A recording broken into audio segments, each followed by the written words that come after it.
Hello and welcome to Firearm Freedom. We're switching it up a little bit today and doing an in-range video. Today's video is going to be about proper grip when shooting a handgun. Obviously, depending on the actual handgun that you're shooting, your grip, stance, everything like that might be slightly different. So we do have a semi-automatic pistol today. This is going to be the VP9. Again, it might change slightly, mainly if you're shooting a revolver, your grip might change a little bit. One of the main things that I see is a little bit more of an old school stance, maybe like more of an 80s movie style stance, and that's going to be the old cup and saucer technique. So what that is we go ahead and press out, and it's more of just a cup with our off hand, and our right hand is holding the most dominant. Our right arm is straight, or if it's your left arm is straight, and then your non-dominant arm is going to be kind of hanging down here to the left. Now I want you to see from the side exactly what happens when we do this while we're shooting.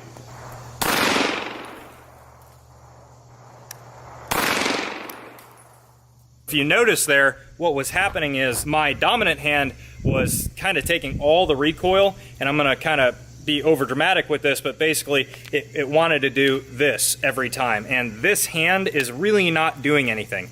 It's kind of holding me steady a little bit, but at the end of the day you saw a lot of flip there, causing a lot of muzzle rise. So one of the second things that I want to talk about, I want to advise everybody not to do at home. It can get you very hurt, and I'm going to kind of do a different version of it here to just show you why I wouldn't recommend it. That second thing is going to be putting our thumb behind the gun while we're shooting and kind of grabbing our wrist like this. I see this a ton when I hand a beginner a handgun, because they may have heard from so-and-so who shot revolvers quite a while ago that was a good technique.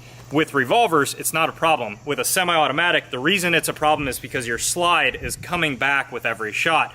If you're holding way down here, that's not going to affect you. However, with recoil, if we move up and our hand is like that, you can see that the slide is obviously going to come back and hit my thumb. I have literally seen somebody get stitches because of this in our shooting range, because we warned them multiple times and they kept wanting to put their thumb back there. It is not a good method. I'm going to show you what recoil reduction looks like with that method, holding my thumb extremely far down.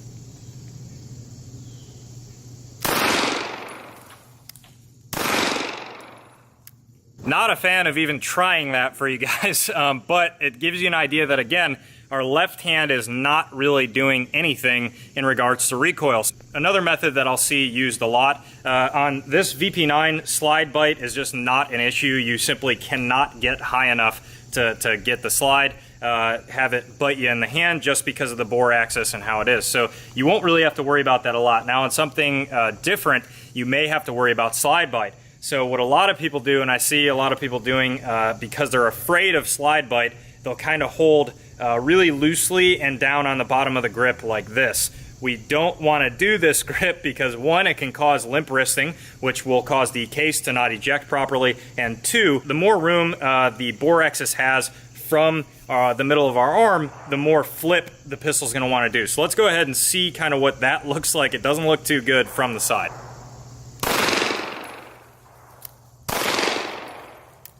There's a lot of muzzle flip, and it's really not a great way to hold the pistol. One of the last things that I see some people doing that I see work for other people and then not work for some people. So that is going to be kind of the more tactical, if you will, style to grip the pistol, and that is taking our non-dominant hand and pressing extremely far forward so that we're pretty much on like the rail of the pistol.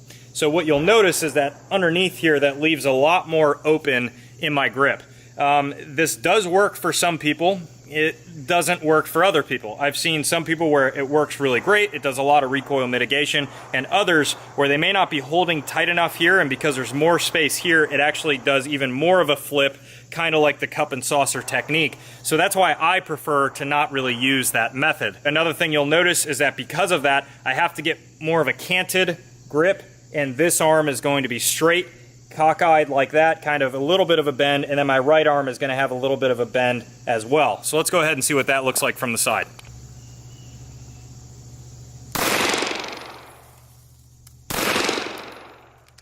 So you can see that that's definitely not a bad method. It does control recoil. I have seen it when it's done incorrectly and you're holding a little bit too loose in the hand, that it just again, that recoil sneaks away from you, and that's the same with every grip you're going to see. What I prefer, and let's get on to the actual preferred method of grip, is to simply fill the space that you have left over from your dominant hand with your non-dominant hand, mainly using the palm. I do prefer a thumbs forward grip instead of a thumbs wrapped, because with your thumbs wrapped, there's really no point with a semi, simply because with this example at least, we are not trying to get away from gases, we're not trying to get away from slide bite, so holding further down. We just want to get a pretty solid grip on the pistol. Let's go ahead and see what that looks like from the side. Again, it's kind of like the thumbs forward movement, except I am just simply bringing my hand back, and I am just comfortably filling the space. You can see that my thumb kind of rides on the takedown lever here instead of up on the rail up here, and I'm just simply filling the gap, thumbs forward, easy to point towards the target. I get a really firm grip with both of my hands, and both of my hands are helping with recoil mitigation. You should see very little muzzle flip from this.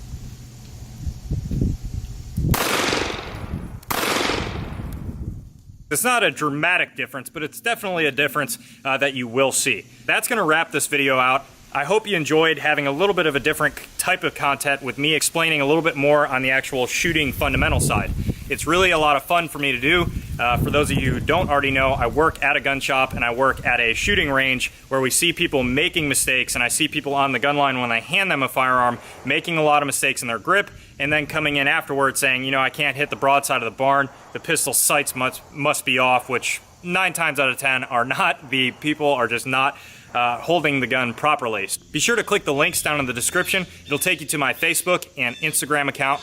On my Instagram account, I currently do daily posts, so if you guys want to see just a little bit more into my life, cool videos, shooting guns when I come to the range like today, be sure to give those a follow. Thank you guys so much for watching, and stay tuned for more great videos to come soon.